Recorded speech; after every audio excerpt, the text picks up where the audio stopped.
Okay, this week is Tazriah Mitzvah. Last year we talked about tzaras a little bit, about leprosy. When I was preparing, I originally was thinking to do something on the other tumas. We have the bulk of a parsha and a half talks about tzaras, about leprosy. And the second half of Mitzvah, we have Keri and Zov, and Nida and Zava, which are called Tumah Kala and a Tumah Chamura. Two different. So I was thinking maybe I'll do something on Zava and Zava or things like this, but I had a difficult time finding information. I looked in the Tzemach Tzedek, not a word on Zava and Nida. These things. Nida must have had, but on what?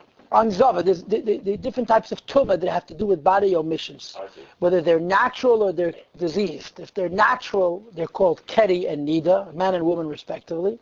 And if they're illnesses, they're called Zav and Zava, man and woman respectively. And there's all kinds of halachas about these tumahs. They're considered a very severe tumah because it's called Tumah Yetzi Migufe. There's different types of spiritual impurities. One of the most severe is the Tumah Yetzi Migufe, when the tumah comes out of the body itself.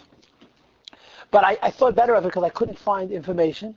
I came to Yeshiva tonight and I mentioned Rabbi Jacobson that I was planning to do Zov and Zov. I couldn't find information. He said, I know a whole bunch of Sichas. So maybe next year. So I changed to Mikveh. Very nice. I switched to Mikveh. Mikveh, as you know, is the basic mechanism for purification from a spiritual impurity. There are exceptional ways of being purified from spiritual impurity. For example, if one has encountered a dead body, they need ash paraduma, the blood, the ash of the red heifer, to purify them. And a leper, a mitzvah, needs the shaving off all of his hair and the spraying of the bird, the blood of the bird, and sending it out of the camp and so forth. No, it's a totally different tumah. It's a very severe tumah also. A mitzvah is a tumah midras, which is the most severe kind of a tumah, metam mishkav v'moishav. But it's a totally different kind of tumah.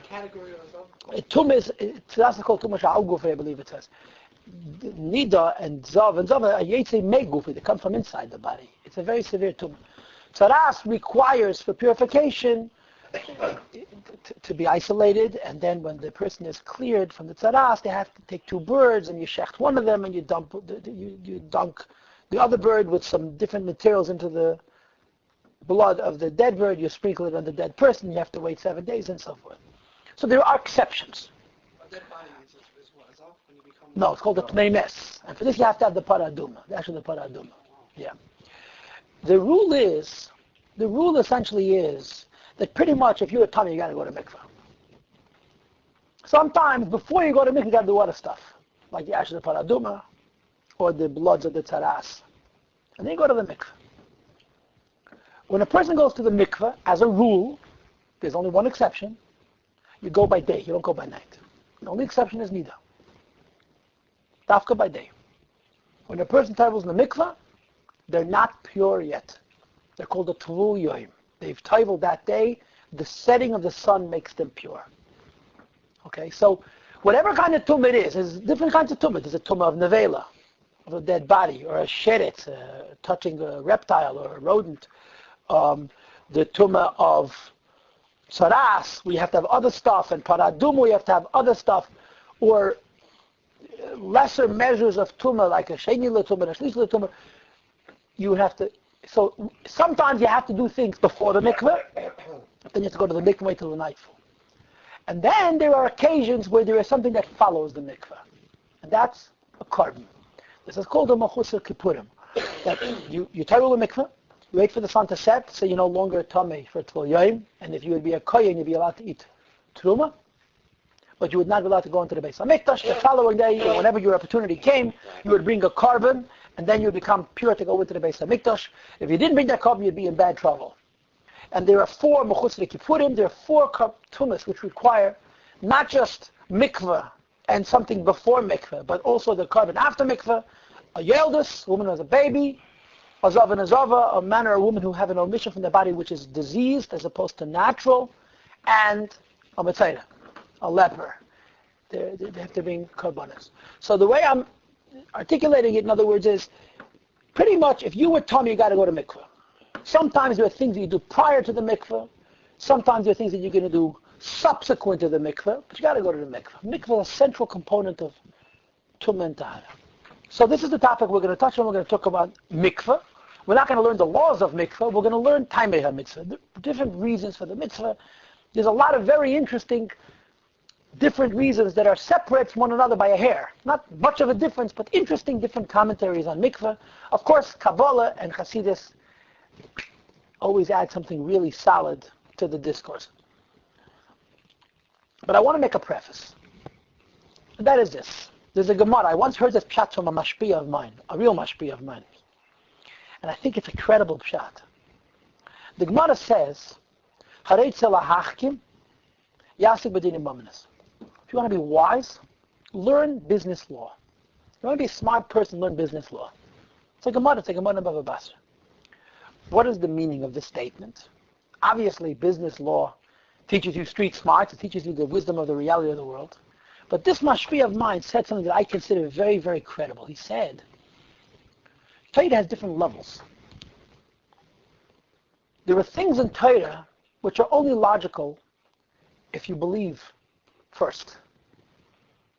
There are things in Torah which are so critically logical or so logical that even if you take faith out of the equation, they'll still make sense. So the Gemara says the aspect of Torah, the dimension of Torah, which is so logical that you can almost argue this idea without the Torah, is business law. In other words, we have 6 basic areas of law. Zroim, Moed, Noshim, Zikin, Kodeshim, and Taris.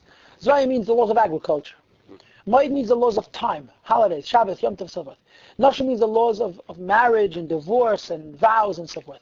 Nezikin means business law. And of course also liability, the laws of liability and responsibility. Kodeshim means laws of korbanos. And Taris means the laws of pure and impure.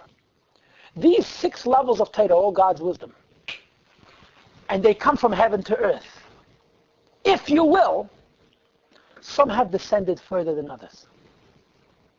None has descended lower than business law, than Nezikin.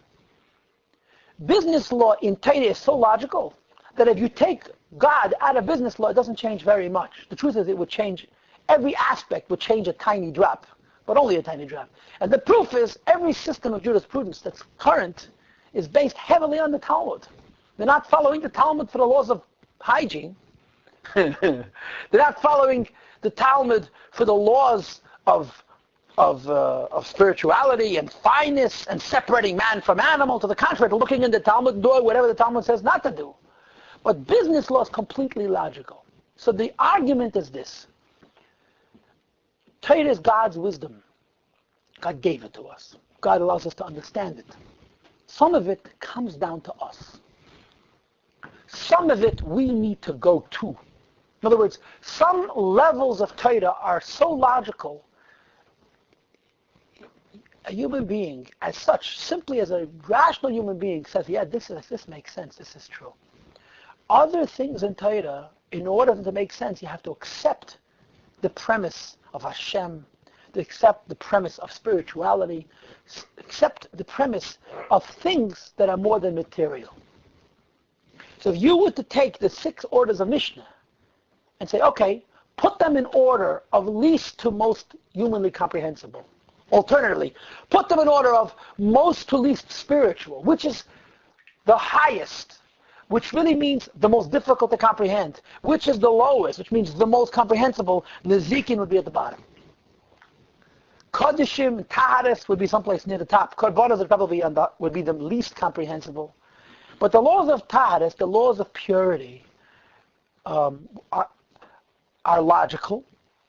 But there's a lot of faith that's the foundation of that logic. In other words, once you accept the premises, the foundations of the notion of pure and impure, there's so much wisdom, so much logic, so much reason to the whole domain, to the whole realm of tahir, of pure versus impure. So when you learn about mikveh, you say, well, let's give reasons. Why do we go to the mikveh? What's the meaning of mikveh? What's the significance of mikveh? What's the effect of mikveh? You have to establish a premise. And the premise is, we want to understand the reason of mikveh with the understanding that this is Eibishter's Torah. And the Eibishter's Torah is the opposite of how we reason. We reason from more human to more spiritual, from more real to less real. Hashem's reason is inverse. Hashem comes from Ein Sof. Hashem comes from a place of infinity and transcendence and gives us His wisdom, and it descends from higher to lower. So when you ask, I touched a rodent, so I can't go to the base. I make this 24 hours. I touched an animal. It was alive, I'm pure. It's dead, I'm impure. I shechted an animal. Turned out the behemoth was teif, I became tummy. Behemoth kosher, not tummy. What's the difference? Same piece of meat? These kinds of notions are spiritual. The ability to begin to understand them requires an asura mikan leiskar l'sham. I must depart from here to go there. The laws of business don't require a departure because they're really grounded. They're in this world. Mikveh is a classic example of the discourse of Tumah and Tahara. It's the center of purity. It's the center of purity, as I illustrated in my first introduction. The wisdom to mikveh is founded on the assumption that we're dealing with God's wisdom. God's wisdom is true, notwithstanding that I can't argue it in a court of law. I can't argue it biologically. I can't argue it physically or materially, but it makes sense on a level of spirit, on a level of soul, on a level of neshama. I think. Did you say a shochet, if you would have shecht an animal and it turned out that it wasn't kosher, and he handled it, now he's tumah? Yeah. So he has to disengage from. No, he doesn't do nothing. If he wants to go into the Beis HaMikdash, he's got to disengage. Oh, but he can continue to shecht. He's not going into the Beis HaMikdash. We're all tummy. Gotcha. These laws are relevant under unique circumstances. Now, how does purity and impurity work? The first thing that's interesting about pure and impure is impurity. Before we get to Tahara, let's talk about Tumah. There's a strange phenomenon about impurity. For the event of impurity to exist, you have to be important. Stones cannot be impure. If you made a cup out of stone, it cannot be impure. Made a cup out of earth, unless you baked it in an oven and you made it into an earthenware vessel, cannot be impure. Animals can never be impure. They can make you impure. They're not impure. A goy doesn't acquire tumah. The chachamim will goy say that every goy, even a ben yoyim, has a din of a zov, which is a very severe tumah. But this is a rabbinic. What means if you touch a guy? Yeah. Wait, go back. The rabbi said that every goy has din of a zov. It's a really offense that the chachamim made between yidden and goyim. But a goy, certainly a living goy, cannot conduct tumah. Only a yid can conduct tumah. So when he said you touch a goy, what? Please touch. Today, we don't worry about these tumas. There's no Beis HaMikdash. We're all unclean anyway. We all go to cemeteries. There's no Asher Parad Duma. We're all in a perpetual state of tumah. The only tumah we really concern ourselves with is nida. And those of us who have a connection to Chassidus, to a higher standard, we try to concern ourselves also with a male omission, with keri, what's called tumas ezre, tvilas ezre. That a person needs to, you go to the mikveh. Why talk to No, tumah is bizman ezre. Depends which tumas. The bail needs a kodesh. Right, so that's massage aroyis. We're shaming it and others have to move the Tahara.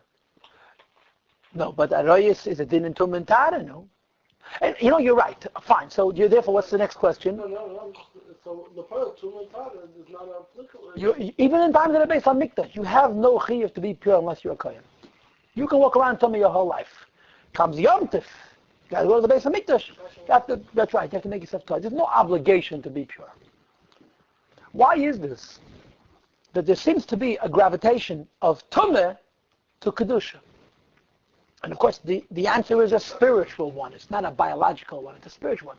The spiritual answer is that Tumah is a product of the presence of Klipa, of living energy that's negative. And this living energy that's negative is trying to draw from positive energy. Klipa, the evil forces that Hashem created, have very limited lifespans. Their life expectancy is broadened when we're imperfect. When we do an Aveda, we're nourishing, we're sustaining Klippas that would otherwise have a relatively short life expectancy. So Klippa is constantly trying to find the weakness in the Jew. Just like we understand biologically that every human being, the other human being is perpetually infected by scores, maybe hundreds of bacteria and viruses and other kind of diseases. And the person is perfectly healthy. And the bacteria and the viruses sit in the person's body dormant. They're not given the opportunity to multiply because the body will kill off those expansions until the person is weak. The person is hungry, the person is cold, the person is tired, there isn't sufficient energy to go around, they become sick. The onset of the sickness doesn't begin when the person becomes cold or hungry. The expression of the sickness manifests then. But you're not going to find bacteria in a place where there's no life because there's nothing to nourish the bacteria. You'll only find bacteria, sick life, where there is healthy life. And the sick life is trying to find an opportunity to take some of the life from the healthy entity. It's called a parasite, but it cannot do it when the healthy entity is really healthy. When the healthy entity has weakness, the parasite then takes advantage of that shortcoming and nourishes itself. If the parasite would succeed in killing the weakened organism, the parasite would eventually kill itself because there's no longer an opportunity for renewal of life, of sustaining life. It's spiritually identical with Tumah. Tumah is found with this Tahara, with this Kedusha. Because Klippa wants to live. And in order to live, it needs to connect itself to Kedusha and to draw from Kedusha. Klippa is trying to take from Kedusha. So the more holiness there is, the more there are negative forces, negative living things trying to take life from Kedusha. But so long as the Kedusha is healthy, just like a person who is completely healthy biologically, they can carry all these diseases around and they'll never manifest, they'll never express themselves. Spiritually, so long as the Kedusha is strong, Klippa cannot take. That's the concept of Tumah. The concept of Tumah is not only an absence of life. The concept of Tumah is a weakening of life which affects the onset of negative living. The negative living is the Tumah. Where you have a weakening of Kedusha, Klippa is always ready, willing, and able to attach itself. And Tumah means it is a negative life circumstance, phenomena that attaches itself, that wraps the person. And you have to clean it up. That's why you have to have purification. Tahara. You go to the mikveh, you have to paraduma, you have to have the tziporim of a mitzvah, you have to have various karbonis under the four circumstances that I mentioned before. But this is the philosophy of it. Now, does Tumah and Tahara make sense? Does it make sense that if a person touches a dead body, they become spiritually impure? Because touching that dead body gives them a connection to something that's somehow alive, but alive in such a diminished way. There's a huge force of negative life taking from it, and you become affected by it. It makes sense if you understand Ruchnius. It doesn't make sense if you understand biology and chemistry, but if you understand the Ruchnius, you understand spirituality, it makes sense. It's a Rashi which appears in Chumash in a number of places. And Rashi says, in effect, he brings Amar Ab Choma, or Tana Amar Ab Tanchuma, that Yidden have many more mitzvahs than Goyim. Even the Goyim are very wonderful, and they're in heaven on our side of the wall, Yevdu HaSipur. But they have fewer mitzvahs. Why? Because they have less spiritual ruchniistic sensitivity, and therefore they have less concerns, less things to be afraid of, less issues that could affect them spiritually in an adverse way, in a negative way. I'll give you a simple example. If a person is not very musical, for them to enjoy music is not very difficult. If a person is exceptionally musical, for them to enjoy music is rare. If a person is not very artistic, for them to enjoy art is not very difficult. If a person is extremely refined and sensitized to what's real art, they're very difficult to please. The same is true in fashion, the same is true in architecture, in interior design, whatever. Cars, remaking engines, 3 carburetors and so many horsepower and so many cylinders. the more expertise you have, the finer the necessity for usefulness, for effectiveness. The Eibishter gave Yidden more mitzvahs because the Yidden have a spiritual capacity for fineness. Because they have a spiritual capacity for fineness, Hashem says, I'm going to teach you how to refine yourself. Some people view it as a lot of limitations and restrictions and being boxed in, being imprisoned. But the Eibishter is saying, you have the capacity to be holy. I'm going to make you. I'm going to teach you how to be holy. And you need to have a finer standard in order to be able to achieve this. Like I told you many times before, if a person is a wine taster, they cannot drink bad wine. They cannot drink bad wine because it tastes terrible. And they cannot drink bad wine because if they drank bad wine, they'd lose their ability to taste fine wine. A coarse person, it says in Ayem Yem, Chafel will take a look. Einevas is nidiri kungrab. One who is low and coarse, unrefined, is nishmargish, is not aware that he's coarse and unrefined. A crude person doesn't view crudeness as crudeness. He views it as being ordinary. A fine person, people who are fine, I don't mean religious, fine, are disturbed when people speak loud. And the people who speak loud say, you got an issue, you got a problem, you're afraid of your own shadow. Now, that may be the case, but it also may be the case that a person is refined. One of the expressions of refinement is a softness of step, a softness of communication, a softness of interaction, a softness, touch is soft. Everything is fine. A person doesn't have those sensitivities. Not only is it fine, but believes that person's out to lunch, living in dreamland. When I don't appreciate your feel for music, I'm convinced that you're selling yourself to Brooklyn Bridge. In other words, it's not I don't understand what you understand. I believe that you're imagining it. This is the problem with spirituality. Talk to a person about the ruchnius, about spirituality. He says, you're off the wall. You're out of your mind. If I'm going to eat this food, I'm not going to be able to relate to God, or one thing or the other. But it does. In order to appreciate that eating this food offsets my relationship to God, you have to not eat it. And even then, it's not so simple to want to attain that sensitivity. So there are these different standards. The Eibishter sets that. It's not just don't eat treif. It's not just don't touch dead body, walk into the Beis HaMikdash. Live a life of refinement. These mitzvahs, these instructions, this is pure, this is impure, create a sensibility and a sensitivity which opens a person up to spirituality. Spirituality is very difficult to prove, arguably impossible to prove. But we're not learning philosophy, we're learning Torah. In other words, we're not in the proof business. We're in the interpreting what we believe business.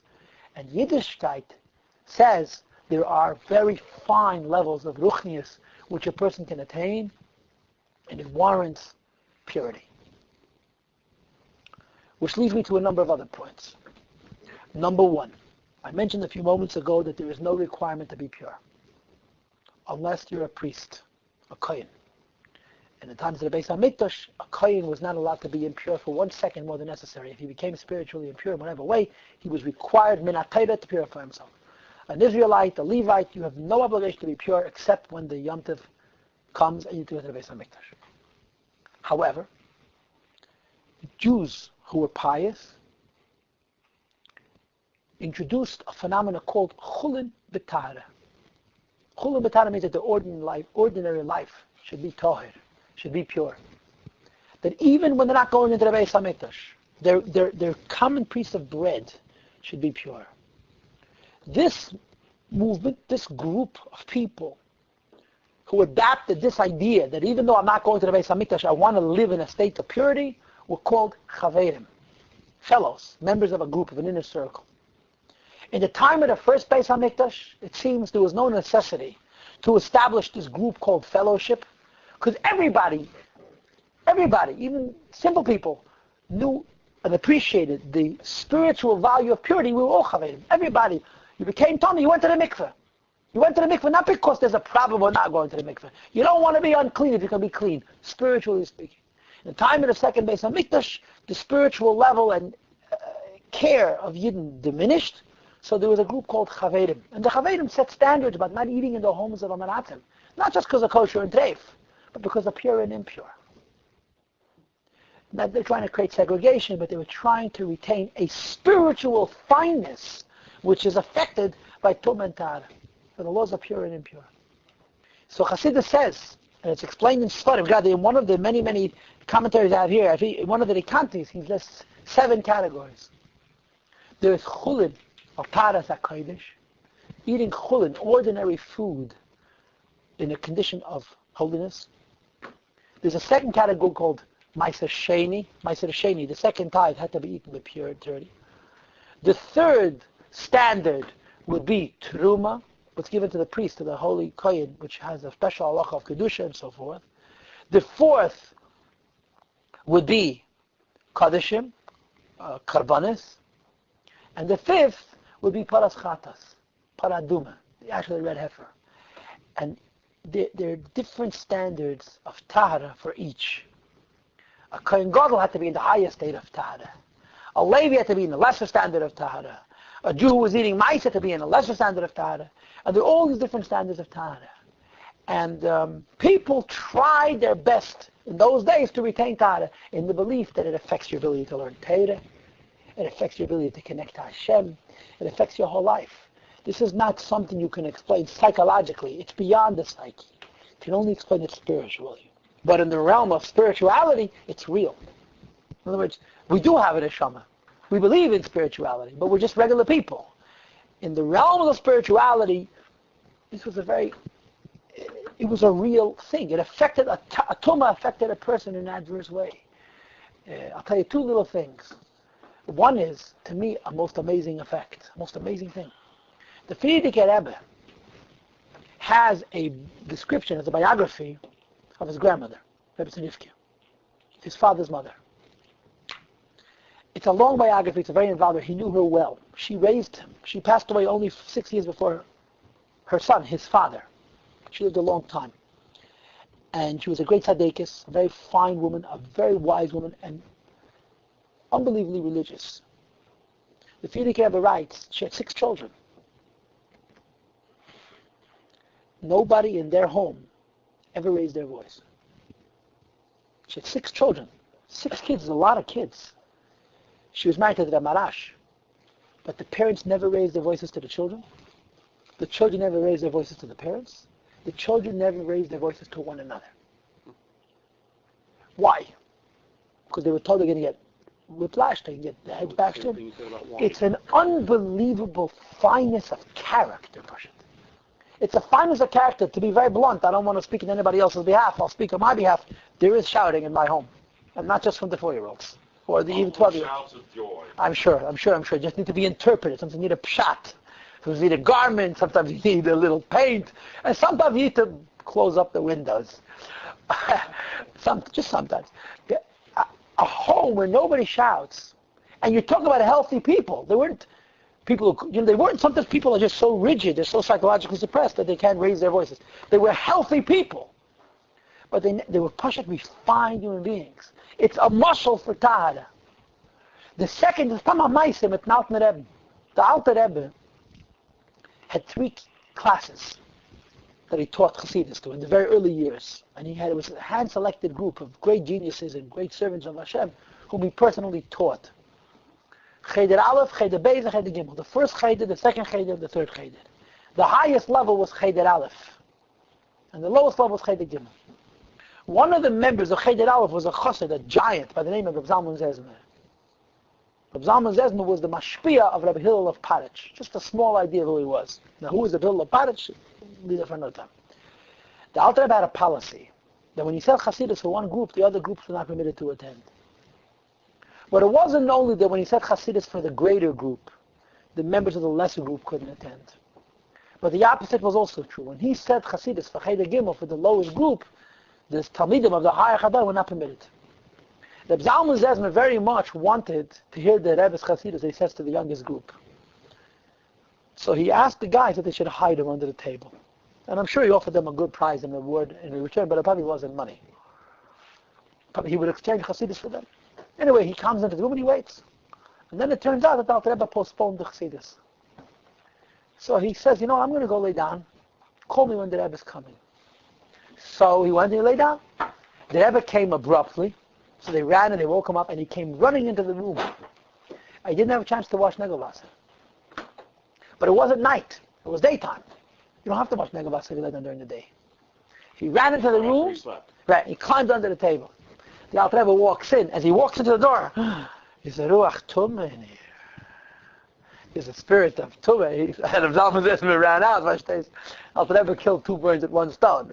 He taught him a lesson and he wasn't there by the Hasidus. There's a Ruach Tumah in there. Von am meisten mit dem Magid mit dem Alten Rebbe. There's the Magid in Alter Rebbe. Alter Rebbe was very poor. He came to his Rebbe. And he had 1 glass. Came Pesach. He couldn't afford to buy another. So he koshered his chametz stick a glass. The way you kosher a glass is you fill it with water to the brim. You let it sit for 24 hours. You empty it. You fill it with water to the brim. You let it sit for 24 hours. 3 times. This is a halachik. But it's disputed in the poskim. Comes to the Seder, everybody sits down around the table. Alter Rebbe sits down. The Maggid sits down in his place, and he's sitting. He's very uncomfortable, very disturbed. And he's not starting. He's just fidgeting. He's just unsettled. Finally, he gets up. He starts walking around the table. He walks. He stops. He walks. He stops. He walks. He stops. He walks. He stops. He comes to the Alter Rebbe. He stops. He stands. He stands. He picks up the cup. Where'd you get the cup? Alter Rebbe tells him the truth.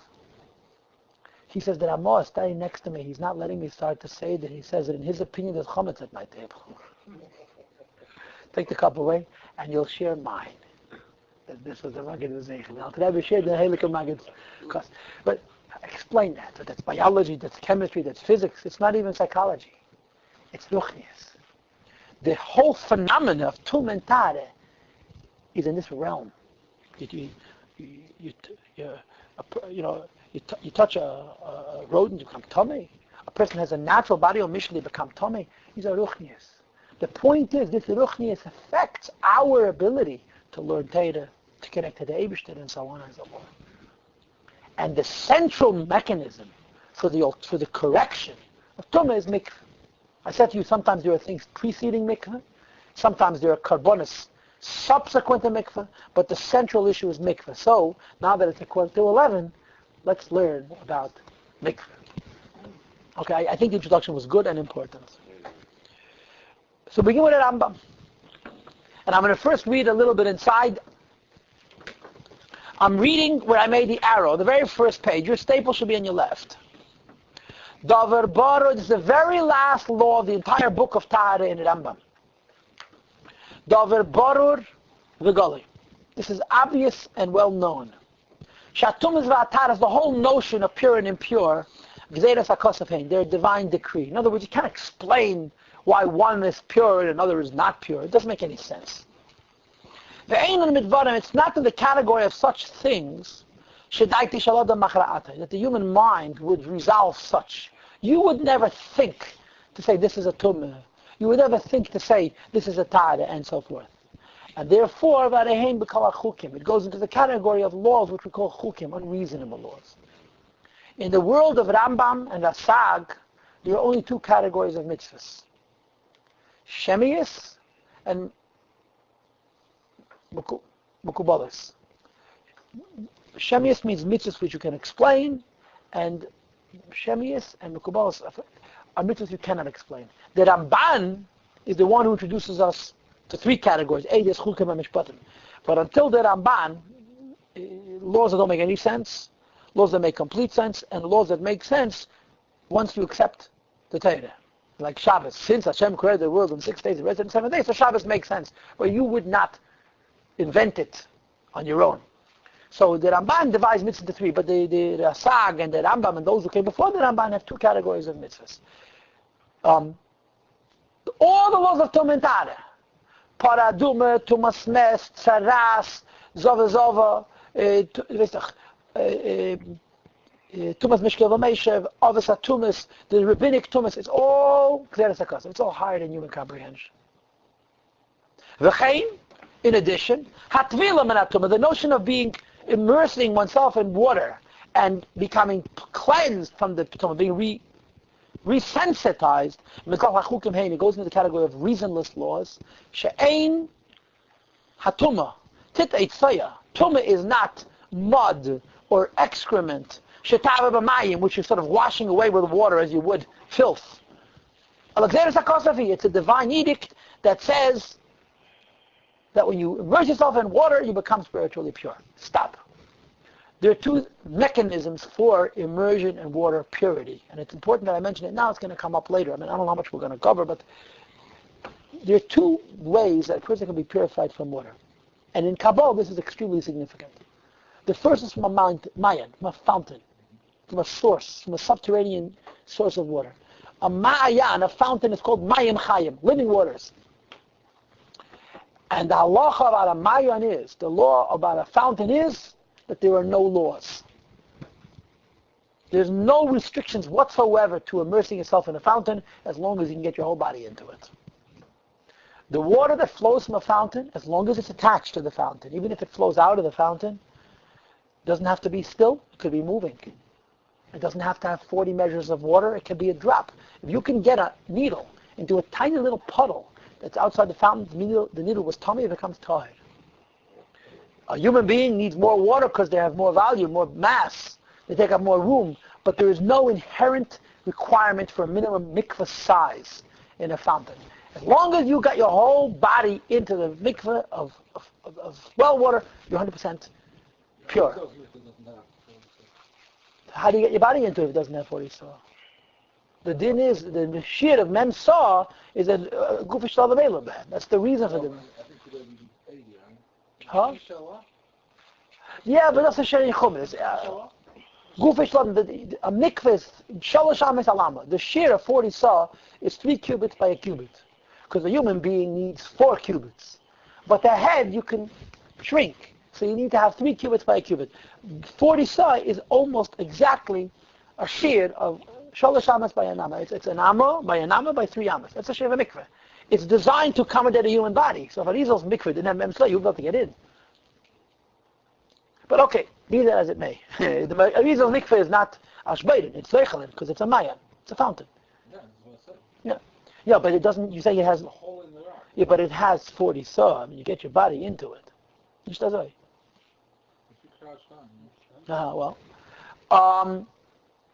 There are no laws at all that govern a maya. The catch becomes this. The waters of a fountain flow into a river. That's where rivers come from. The problem is when water is gathered in rivers, there's a combination of two sources. A, fountains. B, rainwater runoff from snow especially. And the halacha would say that whatever the majority is would determine the status of the mikveh. If more than 50% of the water comes from a fountain, it has a din of a fountain, and you can just title on the river plain. If, however, the majority of the waters are from rainwater, they're from snowmelt, then you would have the problem of a real mikveh. And the Gemara says that there was the Shmuel allowed his daughters to tevel in the river, in the Pras, in the Euphrates, except at the end of the summer and at the end of the winter. At the end of the summer, he was afraid, God forbid, they would drown because there was a lot of flow. At the end of the winter, because of the snow melt, the majority of the water was not water from a fountain. The majority of the water was from rainwater, so the mikveh was possible. So he would build what we call a mikveh today. But otherwise, the majority of the water of the Euphrates is fed by Maya and Mekipa Mivrech from fountains, and there's no halachas at all. The second kind of a mikveh is what we call today an ashbeiden. Ashbeiden means a hole in the ground, and the water must be stationary. It's not allowed to be moving. And there's also a shear. You have to have 40 measures of water. Memsa, 40 shear of water. Otherwise, the mikveh is not kosher. This is called, it's not allowed to be zeichelin, you have to have ashbeiden, and it's not allowed to be memsa. So there are two systems of mikveh. Mikveh that's called mayim chayim, living water, and then there is ashbeiden, which can be rainwater as well. One stipulation there is in all kinds of mikveh. The moment water is put into a vessel, it's no good. If you put rainwater into a vessel, it's no good for a mikveh. And even if you then spill it back into the ground, it don't work. Water has to be natural, has to be flowing on the ground, flowing from the fountain. The minute you put it into a vessel, that's why a mikveh, building a mikveh, the biggest complication of building a mikveh is how do you make a basin that's not halachically a basin. Because if it's halachik, we have basin, the water becomes possible the moment it enters the mikveh. So you have to build, But the mikveh has tiles, yeah. The walls and the floor of the mikveh, do they constitute a kli? There's all kinds of halachas about how they design mikvahs that the water should never be in a keli. The water passes through pipes. Is the pipe a keli? There's all kinds of halachas, very complicated halachas. Making a mikvah is not a simple geschäft. Because once the water goes into a vessel, it becomes unfit to immerse yourself. That's why you pour it in. You don't have. If you would first pour it and put it into the ground, then it will be clean. That's right. No, but you also don't want the mikveh itself to be a kli. Could you make a bathtub with a mikveh? A bathtub is a big, big keli. Is it a keli? If it's a keli, then it can't make it into a mikveh. If it's not a keli, you can make it into a mikveh. Listen, I'm not answering the questions. I'm simply observing the difficulties. That's why the tiles, in fact, they don't attach them with glue. In the Definitely glue. Just indentations. No, they take actually thin set. It's actually concrete. The tile from the mikveh becomes part of the wall actually. Because of the problem of keli, the biggest problem with mikvahs is not so much the tile as the pipes. The pipes, the water has to come from the roof into the basement. And one of the things that they do, one of the chumras that we have is you never pour water directly into the mikveh. You pour it on the ground and allow it to spill into the mikveh. Ground on the roof. No, the water comes from the roof down into the basement. First it goes on. So it doesn't go through a pipe. It goes through a half pipe. They cut a pipe in half, they put it against the brick of the home, and the water runs in such a way that it's not running on the rubber side of the keli, it's running on the stone side, on the brick side of the vessel. In addition to that, when the water comes to the basement, it doesn't run directly into the hole of mikveh water, it runs onto the ground and falls into. It's called meshiche. It's another way of making the mikveh more kosher.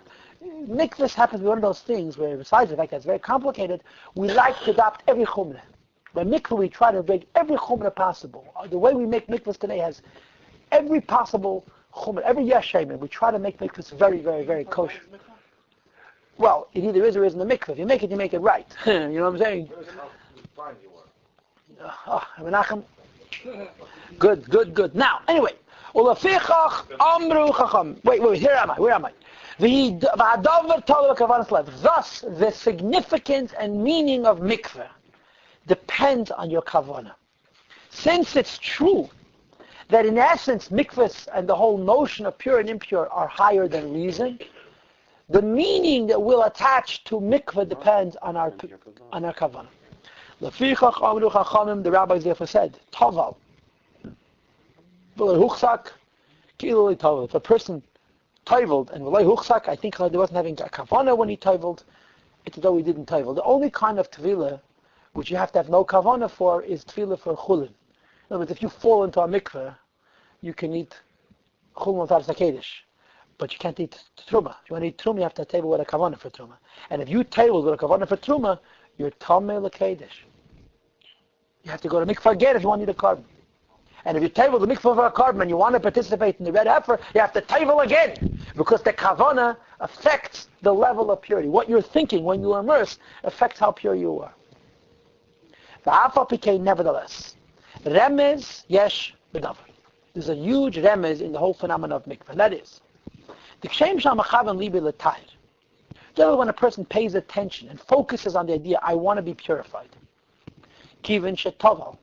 Once that person immerses himself, tahir, he becomes pure. Although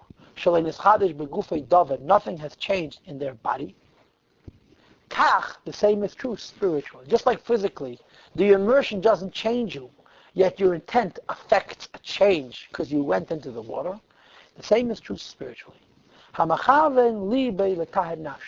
someone intends to purify his soul, not from being unclean because he touched a dead body, but from being unclean meaning to be crude, coarse, unrefined, from spiritual uncleannesses. Shei machshavas ha'aven, which means people allow themselves to think all kind of stupid thoughts, v'deis harois, and bad ethos, bad values, bad priorities. If a person decides, you know what, I'm not going to say profanity anymore. No. How big an aveda is profanity? Especially today in America, it's a big mitzvah, profanity. But the fact is, as in Sfarim, A, profanity is an exposure of what's happening inside, and B, profanity profanes the inside of a person. The person decides, I will not speak any more dirty words. The resolution itself is refining. The upkeep of that resolution affects your whole mahus. You stop thinking like a hillbilly, you become oyster. You actually refine yourself, right? So the Rambam says like this, Kivan shehiskim believe. Once the person resolves in his heart, live fresh to separate himself from those priorities. He just made the resolution. He hasn't lived for a week without profanity. He's decided to refine himself. And he's brought his spirit into pure ethos. He's decided not to entertain stupid and perverse value systems, what they call in our culture lifestyles, but instead to focus on value systems and lifestyles that are refined and sensitized and spiritual. The decision to prioritize those, the decision to immerse yourself intellectually, emotionally into those value systems, Harei Huayim, the Pasuk said, you have just been to a spiritual mikveh, a mikveh of ideas. There's a mikveh of water, there's a mikveh of an idea. The immersion in finer ideas makes you a finer person, as the mikveh in water makes you a pure person. Harei, the Pasuk says, I will spray on you, sprinkle on you pure waters. You'll be purified from all your spiritual uncleanness. And from all your pagan ways, and I will refine you. The Rambam writes in the Moreh Nevuchim, in the Guide to the Plex, very emphatically, that the pagans were very spiritual people, but they weren't clean. They weren't clean. Hygienically, they were not clean, and they believed in filth. They believed in disgusting things. They saw spiritual value in things that are disgusting, like eating snakes and drinking blood. So the Rambam writes that a lot of the mitzvahs were given to us to offset Tevilah, abominable things. Abominable things. There's a machlokes Rishonim how you translate the word Tevilah. But some Rishonim say Tevilah means things that are so disgusting that if Hashem wouldn't tell you they're disgusting, you'd know they're disgusting on your own. Separating yourself from perversions, from disgusting things in your mind is a Tevilah in a mikveh. It's an immersion in a mikveh. So the first interpretation of the meaning and significance of mikveh is just as you tevel your body, you can tevel your mind. Decide to spend your time learning Chassidus. I'll tell you a nice story. There's a Yid. Today he's a big shliach. And he was once a big shliach. But in the middle he had a fall, a spiritual Mafia. He took off his kapota. He became very modern. He trimmed his beard. And if you know what I'm talking about, you'll realize that for him it was a big deal. And he started to read other philosophies. And he's a brilliant guy. And he read all these different philosophies and he became depressed. All these ideas. And he had a yechidus with the Rebbe. And he had a yechidus with the Rebbe in the 80s when the Rebbe didn't have yechidus. It was an exception. He had been a shliach. He had been a very important shliach. When did he stop doing yechidus? The Rebbe, in 1975, he stopped for locals. For visitors, 1981. This was an exception. He had yechidus with the Rebbe. And he decided he's going into the Rebbe not with a kapot. He's not going to wear a kapota. He stopped wearing kapota Shabbos. He was wearing an ordinary, he would wear a business suit Shabbos and a gartel. So he says he's not going to fool the Rebbe. He's going to walk into the Rebbe, let the Rebbe see who he is, And the Rebbe had a very special yechidus with him. And the Rebbe Pashat recharged him. He infused life into him. He came out of his depression. And today he's very successful again. But a couple of things the Rebbe told him, what I'm talking about? A couple of things the Rebbe told him that yechidus. This is before you came on the scene this time. I thought you were going to say, today's a very successful businessman. No. I know two things that I ever told him. I heard it in probably 82, 83. It was fresh. The Rebbe said to him, a younger man wie dir darf lernen Chassidus a ganzen Tag. The Rebbe said, a man like you should sit a whole day and learn Chassidus. Instead of reading all these German philosophies and, Greek philosophies and Spanish philosophies, learn Chassidus. Another thing the Rebbe told him, the Rebbe said, Glaub mir, believe me, alle Philosophies are in Chassidus. Every idea, any philosophy, is found in Chassidus. Learn in Chassidus, there's that alles gefunden. In Chassidus, you'll find everything. Of course, he didn't agree with the Rebbe. Why not? Because he didn't see all the philosophies in Chassidus. The Rebbe saw all the philosophies in Chassidus. You know why? Because he didn't read the other philosophies. He didn't have the heaviness that the other philosophies imposed. So the immersion in a finer philosophy it's a purification. The ideas change your behavior, they change your life, they change your goof. They change your condition of cleanness. Okay? So did we finish our first explanation of mikveh? Turn the page. The next you have is HaChinuch.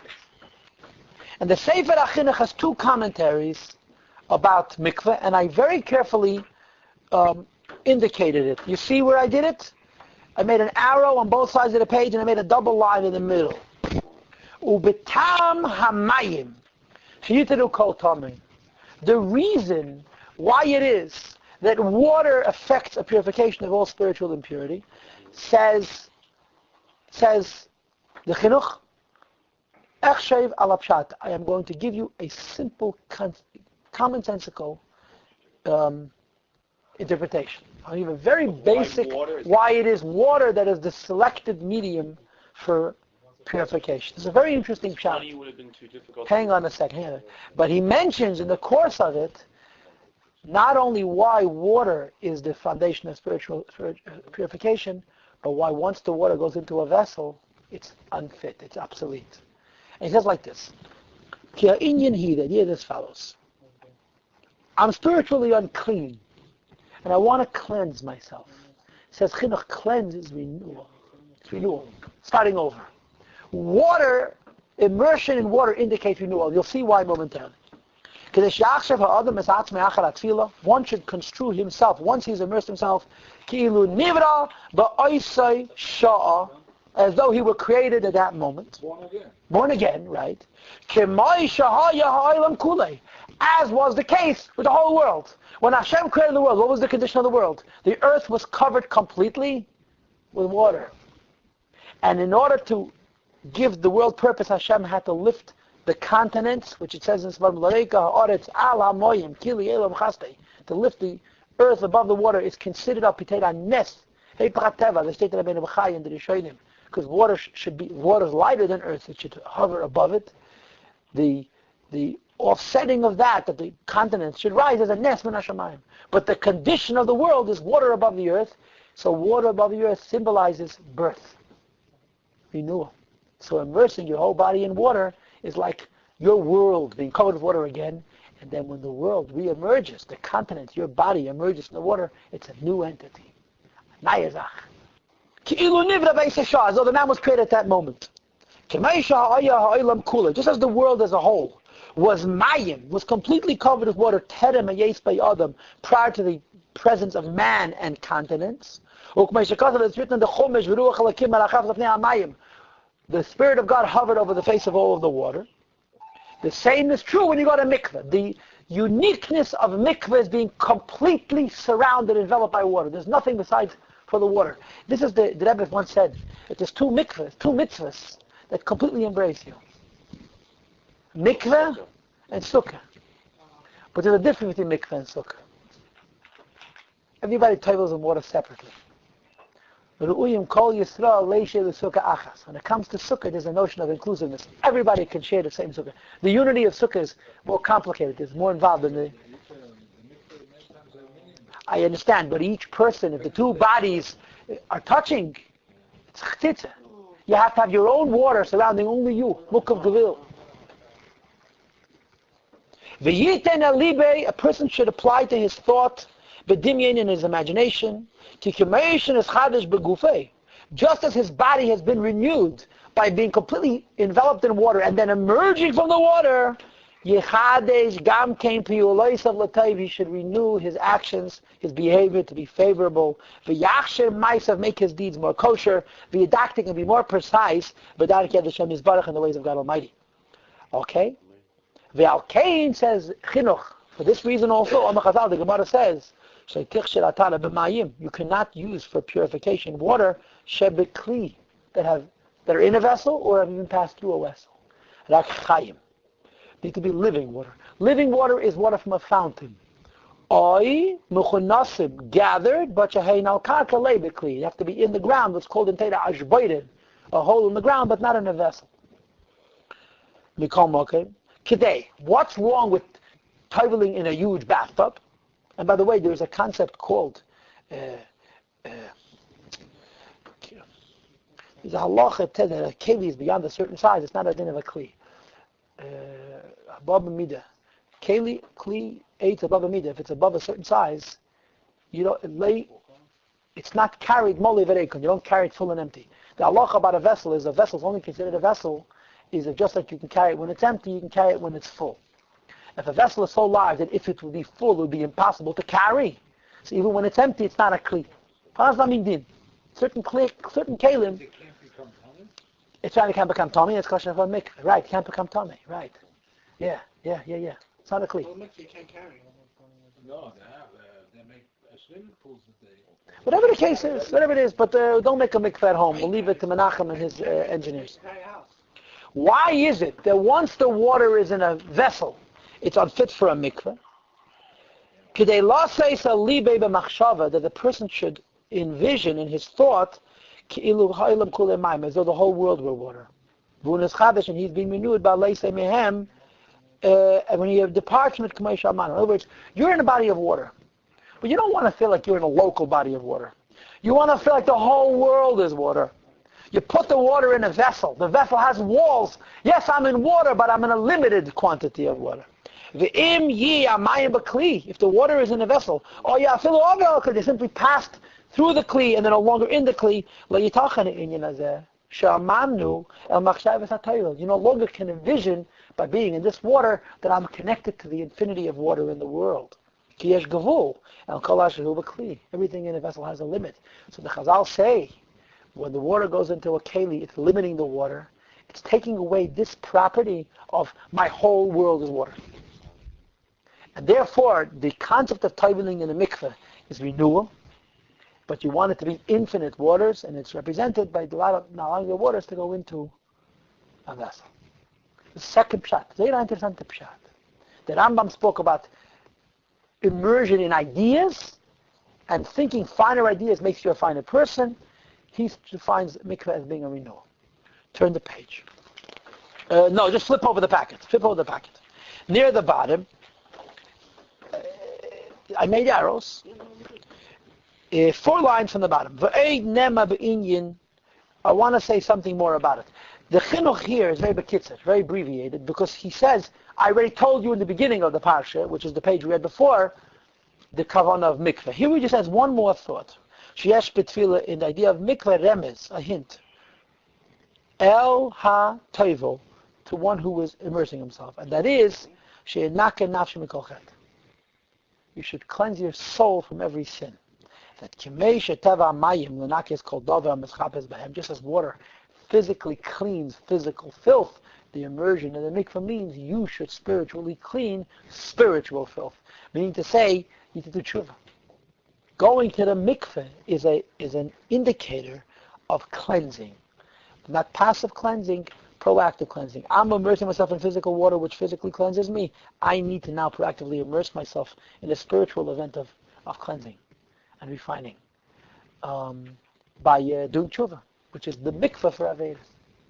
This is a third commentary, a third insight into the definition and the meaning of mikveh. Okay? Like I said to you, nobody should feel compelled to stay except Menachem because I'm in his home. And also, no, he's staying by no choice. Now, Rabbi Sai, there is a Zohar here. There's a Zohar which I printed. This Zohar, it's really that I am a Hemnet Tzadik Zayin, which speaks about toveling specifically on Shavuos. I'm going to skip this Zohar. Okay, it's here for me to feel like I have a bigger mitzvahs and to give the Aiden more papers to schlep him to California. Where's my card? Oh, here it is. Now, after the Zohar, you have a Rikanti. The Rikanti is page Reish Yud Ches, and then you have also Reish Chof and Chof Aleph. So, you see what I underlined? V'al kein tzorich li'tayr b'mayim. Reish Yud Ches. He says like this: V'al kein tzorich li'tayr b'mayim. This is why a person must purify himself more. This is already more Kabbalistic. He says, Remez l'mayim ha'oyenim. This is an allusion to the supernal waters. Sheimei me'achesed, it's the waters of kindness. Okay? I'm skipping the next line. V'alkein mevarcham alamayim sha'akal yibadvore shenemer elim chasdibana. V'amida hasmolis, the negative, the left, the alien mida is nikras eish, is called fire. Mimayim, that is separated from water. It says that Rikanti v'hine hatumah bam min ha'eish, spiritual impurity comes from fire, and therefore v'atarim and amayim, the purification must come from water. Asheroim the ma'ila shviyish, which stands on the seventh step. And he enumerates, I said to you before that there's 7 levels of purity. Here he enumerates the 7 steps of impurity. Did you say fire came from water? Is that... Yeah, it says in Tevilah, Eish min mayim, mayim yesh. There's a concept of fire coming from water, concept of water coming from fire. What's relevant? Quality to fire. What's relevant to us is not that it came from fire, but that it's separated from the fire. Because it's separate from the fire, there's an impurity. Keitzad. Ve'ina tumah negas akat sheish ktavos. Tumah touches only 6 levels. And the purity is the 7th level. In other words, there's 6 sides, 3 dimensions, that's reality. The 7th is the place of purity. Aviyavas tumah, the encountering, the dead body itself is the 1st. Avatuma, the person who touches the dead body, is the 2nd. The Rishon Tumah, the one who touches the dead body, is the 3rd. Sheni, the one who touches the one who touched the one who touched the body, is Sheni, and this is Chulun. This is called Chulun Taras HaKedesh. Chamishi is Truma, the 6th one is Kaddish. Oh, many halachas. If you're Rishon L'Tumah, you could be Metama Tumah, you can Tama Echel Namashkin. If you're Sheni L'Tumah, you cannot be. In other words, the transmission of Tumah is limited. In halacha, there are 2 terms, Tamei and Pasul. The difference between Tamei and Pasul means I'm impure and I can give it to you. Pasul means I'm impure but I can't transmit it. So the halacha is that a body, a human being, and a vessel can only be an Ava Tumah or a Rishon Tumah. I can either be the highest level of Tumah or the next level. It's called a Rishon. But if, say, you went to a Levaya, and you're an Ava Tumah, you touch me, I'm Rishon Tumah. I touch him, he's pure. I touch this cup, it's pure. I touch this piece of cake, it's tummy. Yeah. Oichel and mashkin, food and drink, can have more tumah than a human being or a vessel. More receptive.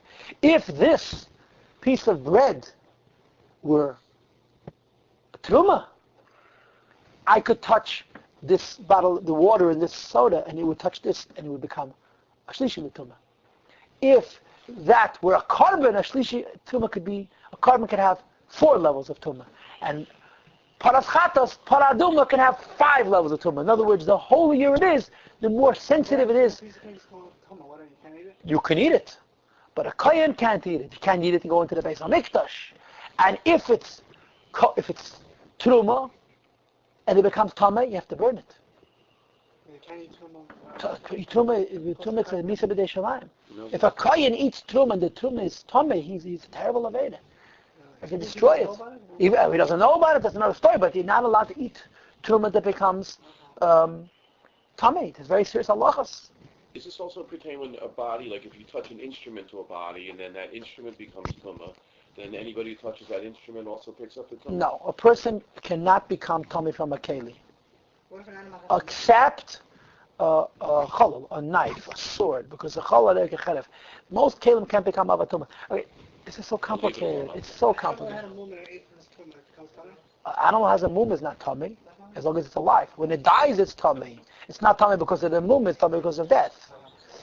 Now, I want you to contemplate this. The Rikanti says here, I want to enlighten this. He says, fire is tumah and water is tahara. I don't know what the Rikanti means, but I'm going to speculate. But the speculation is going to mean that I'm going to offer you a compromised definition of tumah. We're now entering the realm of Kabbalah. The first 3 interpretations we gave are nigla, or chakira, philosophy. Now entering the realm of Kabbalah. And I want you to, I always do this. What is the difference, as far as Tumah and Tahara is concerned, between nigla and Kabbalah? What is the difference? How does philosophy view pure and impure? How does mysticism view pure and impure? The difference is this. As I've told you, philosophy says the whole structure of Judaism is about man and the refinement of man. Kabbalah says The structure of Judaism is not only about man, it's about the supernal man. It's about the Adam Ha'elyon. It's about the Lakus. In other words, philosophy says pure and impure is only relationship to the person. Kabbalah says pure and impure are real ideas. If there'd be no people, they'd be true. So philosophy would say, Hashem said to you to Tevilah in the mikveh, because Hashem wants you to be refined. And he's saying that when you go to the mikveh, you're refining yourself. Is there real refinement in the mikveh? No. But it affects you in a refining way. Therefore Hashem gave this mitzvah. Philosophy views the whole Yiddishkeit like nitnu mitzvahs, it's all about man's refinement. Is there a real concept of spiritual impurity in heaven? No. There is a psychological concept of spiritual uncleanness, which Hashem attaches to spiritual phenomena and says, immerse yourself in the mikveh and be purified. As opposed to Kabbalah. Kabbalah would say, pure and impure happens on high as well. In Atzilus, in the spiritual realms, there's connected and separated. There's strong and weak. Strong is pure. Weak is impure. And therefore, the whole notion of tahara, of being refined and purified, it's not just the human experience. There's a credibility. It's the truth to it. There's a mystical truth to being spiritually unclean, or to the idea of spiritual uncleanness, and there's correspondingly a mystical truth to the idea of being spiritually cleansed. Okay? So I think that what the Rikanti is saying is as follows. What is the difference between fire and water? Apichsidus. Fire separates. Water brings together. Water has an adhesive quality, has a teva dveikus as Hasidus. The whole structure of water is to bring things together.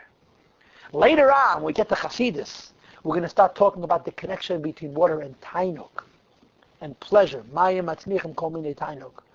But the Rikanti isn't taking it that far. The Rikanti isn't saying that water is an element associated with pleasure, but it's an element associated with adhesion, with union.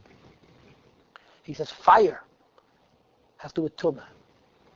What's the concept? The concept is very simple. When you take anything, take any person, take any project, take anything, and dissect it, analyze it, and analyze it, and analyze it, and analyze it, and analyze it, you'll find garbage. You find what? Garbage, junk. No person is perfect. No project is without static. In the real world, there's good and bad. And if you're looking for problems, you'll find them. What do they call it in politics? Investigations, independent counsel. It's not about impropriety. There's impropriety all over the place. It's about, are the political winds permitting me to expose this person's impropriety when I got plenty of, I also live in a glass house. Yeah, in my own closet. But at this particular moment, people are not paying that close attention to me. So, if you're going to start dissecting people, you're going to find schmutz. But if you bring people into a group, everybody's schmutz is dissolved.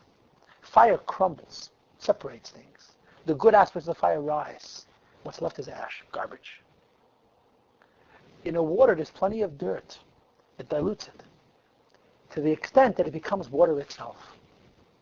It says Rikanti, fire is linked to impurity. When you use gevura is more honest than chesed. But gevura is also more cruel than chesed. Gevura is more cruel than chesed. The Heilige Kosker said, I was just thinking it this afternoon, the Kosker said, a gutter is a nar, a good person is a fool, a klug is an apocatus, a smart person is a heretic, una frum is a rosh, and a very religious person is a cruel man. Alle drei zusammen, a shtickle mensch. You put all three together, a shtickle person, a shtickle mensch. If you're kind and smart and frum, you're a shtickle mensch. If you're only frum, you're a butcher with a hack, chopping off here. He's no good, that's no good. Tafe, goya, paketus, rasha, merusha. A good person is going to be exploited. A smart person is always skeptical. And a religious person is always finding fault. So the Rikanti says, fire is tumah. This tumah, the fire will find it. Water is tahara. There's tumah, the water will lift it. This is my interpretation of the Rikanti. I may be very wrong because it doesn't sound sophisticated enough. But if my interpretation is correct, the Rikanti is simply saying water is a medium of compromise. You're not getting rid of the tumah. You're including it. And when you include it, it becomes pure. You isolate it, it's ugly and disgusting, like the little speck of dust on top of the soup. As long as it's in the soup, it's soup. You remove it, it's garbage. Fire is tumah. Fire will find filth. And in the human psyche, this is true. If you're looking for fault in a person, you'll find it. And if you're looking to forgive a person, you'll find reasons to forgive him too. Mayim is a cohesive, it's an adhesive medium. It's the nature of the existence of water is that it brings things together. You put a drop of water here and a drop of water here, it's almost like gravitational force. The two drops will merge, they'll become one drop. This tendency, says Rikanti, is Tahara, that's purity. It's a simple, it's not very sophisticated, but it's a simple insight. And it happens to be classic Kabbalah. That's how Kabbalah explains the distinction between Chesed and Gevurah. You know what Kabbalah says about Chesed and Gevurah? When Gevurah is good, it's better than Chesed. And when Gevurah is bad, it's much worse than Chesed. Chesed can't be that good because it's compromising, and Chesed can't be that bad because it's inclusive. Gevurah can be much better than Chesed because it's honest to a fault. But when Gevurah is bad, it's cruel. Esav is Gevurah. Yishmael used to be Chesed. Evidently, the wires got crossed. Anyway, this is the first Rikanti insight on mikveh. Turn the page. Just flip over the package. No. Don't turn the page. Flip over the package. Here we are. Page Reish Chof now. This shtikele is enlightening details about the mikveh. So far we spoke simply about the water affecting purity. Now we talk about aspects of the mikveh. And I underlined three aspects. Number one, 40 saw. Number two, why the water is unfit when it's in a vessel. Number three, why you're not allowed to have a chatzitza. Those are the 3 points that the Rikanti now explores. Chatzitza means when you touch something? Or just do something on your body. V'tam Tevilah bar boim salei pachas. The reason for immersion is 40 measures of water. Later on, the Rikanti says that I'm not going to tell you. That's a mystical secret. So the Levush is kind enough to explain to us why you have the 40 measures of water on the bottom, where I made the arrow, the second arrow. When water is in a vessel or is passed through a vessel, it's unfit. And he says, "Who say God l'bali Kabbalah?" This is a great mystical secret to experts of Kabbalah, and this is consistent to a great extent with what the HaChinuch said. The HaChinuch said when you put water in the vessel, you don't have the concept of endlessness. And since the water is renewal, you want to have the experience of endlessness, and therefore Keli makes it unfit. He says like this, Ki isha, that a woman, and a woman means every one of us, Hadveka ben Zugi, in her relationship with her partner, which is Hashem. But she's pure, she's loyal, she has only one, right here. Yeah, she has no relation with any other person except her husband. In other words, we have no relation with any other God except for the Eibishter. They send us keach b'shchina. She empowers Shchina, which is the supernal feminine form. Shchina is feminine l'mayla. Hamakabelas mitzinir tzaddik, that's receiving from the tzinir, from the channel of the tzaddik. Tzaddik with a yud is Yesod. Tzaddik without a yud is malchus. Okay, just trust me on this. Yosef is called a tzaddik. Tzaddik is Yesod. The spiritual feminine is called Shchina. The feminine masculine is called tzaddik. When there's a loyalty from the feminine to the masculine, in other words, the loyalty from the person, from us, to the Eibishter, that's ideal. But when you're taking the water from a vessel, it's coming from another source. When the water comes from the rain, when the water comes from the river, when the water's on the ground, that came straight from the Eibishter. You put it in a pot, somebody else got involved. No good. Well, they send it, okay, wait a minute. It's not water that have been drawn, that have another influence, another source. Well, therefore, when the water passes through a pipe, and a pipe, of course, is open at both ends, and let me add, it's made of rubber, and we only use a half pipe, we place it against the wall, because we're fanatics. Mutter. It mirrors, it corroborates the mystical process. It's coming from a higher level to a lower level, but never settling. It's passing through, but never settling in a vessel. Even though it's not water from a well, it's water from rain. But still, rain, when it descends from heaven to the earth, is like the intimacy between a man and a woman. It's the time of intimacy from the Eibishter with the world. That comes through the so-called pipes of heaven, that are pure. When the water goes into a vessel, there's another influence. In other words, the Rebbe hated to use an umbrella. The Rebbe used to say, rain is a blessing. You want to obstruct it.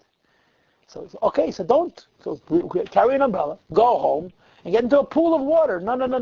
You want the water that comes straight from the heaven onto you. And that's the idea of not using mayim shuva. This is what the Rikanti says. This is sufficient.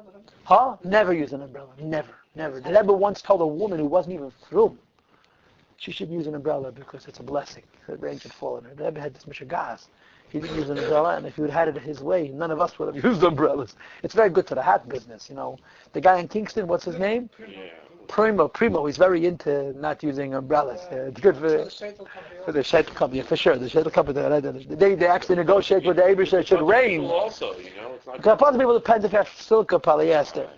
Okay, enough. Then he mentions chatzitza. He says, because the tzarach kol gufa shei, the whole body has to go into it. So he adds here, before we spoke about the idea of water, inclusiveness is purity. Such an interesting idea. Not using a vessel means you're getting it straight from heaven. Nobody else is interfering. Then here he brings the 40 measures of water. We're going to leave it alone. Enough. Turn the page. Turn the page. Now we get to the Alter Rebbe. This one. Kuf Nun Zayin. There we are. This page. This is when Alter Rebbe said it is the famous Kavanas HaMikveh. This is one of those cases where the Alter Rebbe, the Baal Shem Tov, made kavanas that are inconsistent with Arizal. The kavanas of mikveh, the kavanas of shofar. This is Alter Rebbe. The Alter Rebbe goes against the Arizal. The Bavos Sefer, I told you a few times, that the Alter Rebbe Baal Shem Tov was sitting by his table, and he was teaching his Talmidim the kavanas of mikveh or the kavanas of shofar, or both. And the Talmidim started to think, hey, it says in Arizal different. Of course, nobody said a word to the holy Baal Shem Tov, but they were thinking it. Of course, the Baal Shem Tov didn't say a word to them. But he knew what they were thinking. But the youngest Talmud at the table, Reb Nachum Danke, fell asleep. Reb Nachum Danke was a tzaddik gomer. A tzaddik gomer says to himself, stay awake.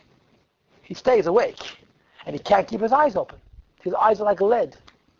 And he falls asleep. And he sees heaven. And all the neshamas are running. He says, where are you running? Where are we running? Rabbi Saul Baal Shem Tov is going to say Torah. So he runs also. He comes to a huge hall full of neshamas. And he gets himself a good spot. And the Baal Shem Tov gets up and says the exact same Torah that he just heard before he fell asleep. About kavanas HaMikveh and kavanas HaTkiyas. There's two places where the Baal Shem Tov has different kavanas. So a young man gets up with a black beard and starts arguing with the Baal Shem Tov. And the Baal Shem Tov argues back. They argue. And the young man with the black beard says, you're correct. And Reb Nachman Denker wakes up. And the Baal Shem Tov turns to Nachman Denker and says, no, so who's right? No, so who's right? That's a Baal Shem Tov mice. It's got everything in it. A Baal Shem Tov mice. His name? The first name? Reb Nachman, the grandfather of Nachman Breslov, Reb Nachman Merdank. There's still part of that story of how he gets there in the first place. Yeah. In any case, the kvetch that the Alter Rebbe adds here, which we didn't have in the Rikanti, is that he doesn't say that waters are unity. He says waters are the source of pleasure. And the whole idea of mikveh is that you put yourself into an environment of pleasure and it repels pain. There's a very interesting mashal here. He goes into a whole mashal. He says basically, if you're a very, very fine person, you can't suffer somebody else's pain. Not only can't you suffer your own, you can suffer somebody else's. If you're a man who's poor, you can tolerate somebody else's poverty. But when you're rich and you watch poverty by somebody else, this is written here clearly, you can't take it. And the more rich you are, the less you can tolerate somebody else's poverty. When you see somebody else's poverty, you have to get rid of it. So he says, Mayim is Tainug, pleasure. It's a very high source. And the idea of Mayim is Tainug is very similar to what I said before. The says in Tanya, chapter 1, Mayim Matzmichim, called what is the source of all pleasures? Because what is the experience of pleasure? Immersion. When you experience a pleasure, you get lost in it. Just like water has this characteristic of bringing things together, right? What does pleasure do to the person? It makes you weak. It makes you weak. It makes you weak, right? In Tanakh, there's a story about a person who wanted to kill somebody else. So they gave him a lot of pleasure and then killed him. Because pleasure weakens you. Pain empowers you. Pain focuses you. Pleasure weakens you. You're lost in it. That's why Chassidus says pleasure and will are a cause and effect and a dichotomy. The pleasure motivates the will, but the pleasure offsets the will, because will is urgency, will is power, will is anger, will is determination. Pleasure is euphoria. So the pleasure motivates the will, or the will culminates in pleasure, but when you go from one to the next, you cancel out the other. When you wanted something and you got it, you can't imagine how you did it. Because the moment you acquired it, you're weak. Because pleasure envelops you.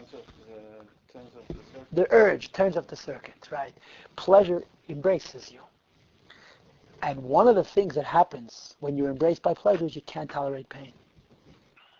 When you're out there working and you hit your head, you're a worker. You used to be before you became a big businessman, and you have other people working. You slam your finger with a hammer. Big deal, right? But if you're a yeshiva bacher who slams his finger with a hammer, ouch! It's not because when you're in that world, you don't feel the pain the same way. When you're a mefunak, when you're a mu'unig, you can't tolerate the pain. It says Chassidus, immersion in water means immersing yourself in spiritual pleasures. It pushes away pain. It pushes away tumah. It can't tolerate things that are not spiritually clean. So here the water is not representative of dilution. It's embracing. It's bringing you in. And bringing you in, not just making your bad less because there's so much good around. It's pushing the bad out. In other words, the difference between what the Alter Rebbe is saying and what the Rikanti is saying, in my view, is that Rikanti is simply saying that water dilutes the tumah, doesn't get rid of it, which is called Hamtokas HaGvuros B'Chasadim in Ayin Beis Chel Gimel, the sweeping of strength with kindness. This is called Ein HaGvuros Nimtokas Elas B'Sharsha. Chesed is kindness. Tainug, pleasure, is actually Gevurah. It says in Chassidus, honey comes from Gevurah, not from Chesed. Einag, you want to sweeten Gevurah for real, you have to have a source of Gevurah. When you sweeten Gevurah with Chsadim, you're diluting them. And it seems to me that that's the Rikanti's position. The Alter Rebbe says waters are getting rid of Tumah. It's diluting the Tumah. It's such a powerful goodness. It expels it. It can't stand it. It pushes it out. In other words, you're immersing yourself in an experience of pleasure from godliness. Anything that's not good, it's thrown up. It's like you're in a very good environment and you eat some bad fish, you throw it up. It just doesn't work. The goodness is so overwhelming, it gets it out of the system. So it seems to me that this is deeper than the Rikanti. Because this is not making the Gevurah less, it's pushing it out. The goodness is of such a quality, it just exposes, it dispels the evil. I don't have time to read this. What was the essential difference between the Arizal and the Baal Shem Tov? Oh, I have no idea. It's kavanis mit shemis. I started to look it up and I said, I'll leave it to you. No. Now, then on the next page 318, there's more stuff. He speaks about Mem Saw on the right side of the page, and on the top of the left side of this page, he speaks about Mayim She'uvim. But I'm going to skip it all. Okay? Then you have a Samach Vov. I'm skipping this too. This is homework. I just want to get you... You know what? The rest of this book, you have more Alter Rebbe, Rebbe Rashab from Samach Vov, and the Rebbe. I just want to say two things about what the Rebbe speaks about mikveh, which we haven't yet spoken about. The first is the classic notion. I printed over here 3 or 4 sichas. I would like to make special mention of the last one. I would like to encourage everybody to get a chance to read the last page. Page 108, 109, and 110. And maybe I'll even touch on it. But there's I want to just add 2 more points. The first point is that the Hebrew word Tevilah is Oisius Habitl. The Hebrew word Tevilah, immersion, means to become nullified. Surrounding yourself by water means losing yourself, surrendering yourself. In other words, so far we've talked about the effect of the water on you. Now we're talking about the effect of you putting yourself in the water. Putting yourself in the water means you're surrendering. Bittel. I'm unclean. My uncleanness is rooted in what? In my separateness from Hashem, my weakness, my ego. The immersion in water, allowing yourself to surrender to the water, In other words, surrendering to the Eibishter, who is the source of that water, who is the water is representative of, takes away the ego. Take away the ego, the impurity that was able to touch or draw from you has been eliminated. It's a different idea. It's not the same. It's not dilution. It's not called Amtokas Achsadim Gvuras.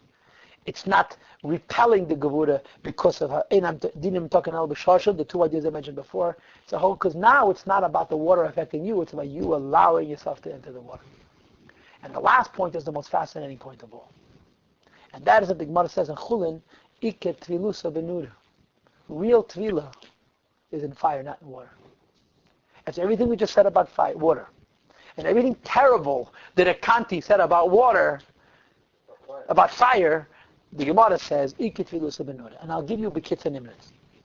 The halacha says that you tevel something in water, you purify it. But there are certain things that can never be made pure.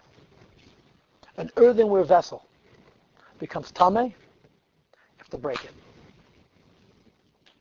There's no such thing as purifying an earthenware vessel. Cannot be.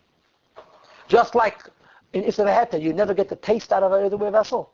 You can never get the tumah out of an earthenware vessel. Why? It's a very complicated issue. It's a very, very complicated issue. But okay, that absorbs taste, fine. But spirituality, why is an earthenware vessel any worse than a vessel made of glass or made of metal? And the irony is, a vessel made of stone can never become tummy. Never. Never. A vessel made of earth, but it wasn't baked in a potter's furnace, can never become tummy. A vessel made of glolim. What's the fancy word for glolim? The nice edel word. Dung. Can never become tummy. Never. And an earthenware vessel, it's virtually the same material, but it's baked in an oven to prepare it for use. Once it becomes tummy, there's no tahara. I have a theory about it.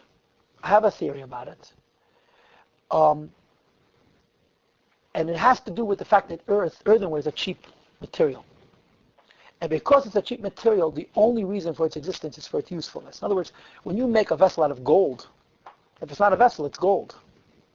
When you make an earthenware vessel, a vessel out of earth, if it's not a vessel, it's nothing. Its entire identity is its usefulness. In Lashon HaChasidus, it's a tzura. It's what it is, what its purpose is. If you take away the purpose in an earthenware vessel, there's no vessel. You take away the purpose from a golden vessel, it's gold or silver, even glass. However, you can use it for different things. To scrape, right? Glass has different uses. Therefore, since an earthenware vessel is only its usefulness, usefulness is not a thing. Usefulness is an idea. So you can't fix that. You cannot correct something spiritual. When you're teveling a golden vessel in a mikveh because it became tameh, you're teveling the gold.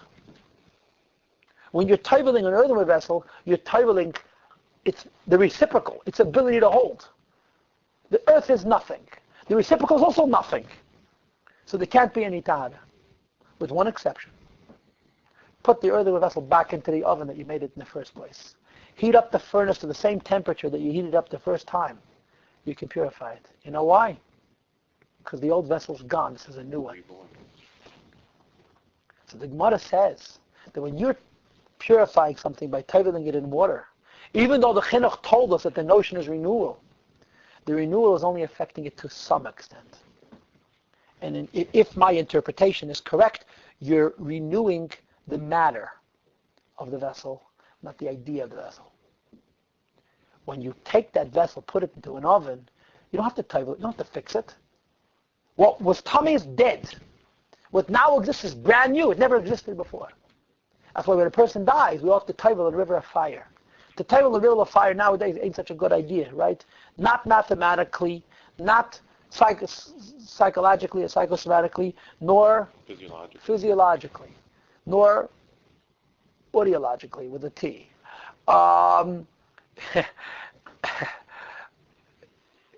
When the neshama dies, you have to tevel in a mikveh of fire, because water renews, but only to some extent. Fire makes it completely new mitzvahs. So the Rebbe says, what's the nimshal of fire? The Rebbe says, he explains, what's the idea of fire? What's the idea of fire? The Rebbe says fire is Mesiras Nefesh. And there's a lot of details in the Rebbe Sichas. But one of the things he says is, one person goes into fire. The din is when you Tevilah in a mikveh, you don't become pure until you emerge from the mikveh. It's one of those weird halachas. But the halacha that you become pure when you emerge from the mikveh doesn't require you emerge completely. You poked your pinky out of the mikveh, you're pure. So the Rebbe says, one yid, Tevilah's in fire. One yid goes on Mesiras Nefesh. It's like the pinky of Klal Yisrael going into the water and emerging. The whole Klal Yisrael has been purged. The whole Klal Yisrael. He says, one yid in Russia gets to Mesiras Nefesh. The whole Klal Yisrael is brand new.